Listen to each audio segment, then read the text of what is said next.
বক্তা ভাইরাল হওয়ার জন্য কত কি করেছে, মাংনায় গিয়েও পারলে ওয়াজ করে আসছে, কিন্তু একবার যখন ভাইরাল হয়েছে ওই বক্তার ডেট নিতে গেলে বলে 90,000 লাগবে। কতক্ষণ ঠিক কিনা? একবার ভাইরাল হয়েছে তো আর নাকি ডেট ফাঁকা নাই। একটা ডেট নিতে না গেলে নাকি 90,000 লাগবে, 80,000 লাগবে, 60,000 লাগবে। আমি আপনাদেরকে বলতে চাই আজকের মাহফিল থেকে, যেই বক্তা কন্ট্যাক্ট করে ওয়াজ করে, যেই বক্তা সিরিয়াল নিতে গেলে 90,000 টাকা দিতে হয়, ওই বক্তার ওয়াজ শুনে কখনো মানুষ হেদায়েত পাবে না। ওই বক্তার ওয়াজ শুনে মানুষ কখনো দিনদার হবে না। এমন বক্তার ওয়াজ শোনা জায়েজ নাই, জায়েজ নাই, জায়েজ নাই। আল্লাহ তাআলার পয়গম্বর দিন প্রচার করছেন, কতক্ষণ ঠিক কিনা?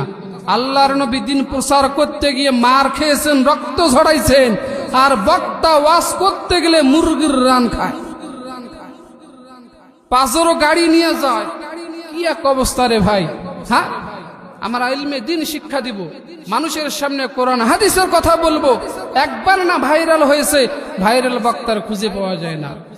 এখন নাকি তার নাকি সিরিয়াল নিতে গেলে নাকি অগ্রিম 20,000 টাকা দিতে হয় 1 বছর। আল্লাহু আকবার!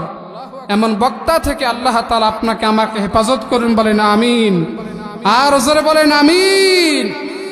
প্রিয় ভাইয়েরা আমার, এই জন্য আপনাকে আমাকে নিয়তটাকে সহি করতে হবে।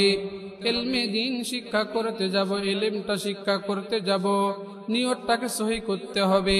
দান করতে যাব, নিয়তটাকে সহি করতে হবে। আপনি আমি শহীদ হব, আপনার আমার নিয়তটাকে সহি করতে হবে। বলেন তো, যেই ইলম, যে দান, যেই নামাজ পড়তে গিয়া আমার আল্লাহ রাব্বুল আলামিন সন্তুষ্ট হবে না, এমন নামাজ, এমন রোজা দিয়া আল্লাহর জান্নাত পাওয়া যাবে না। যাবে? বলেন যাবে নাকি?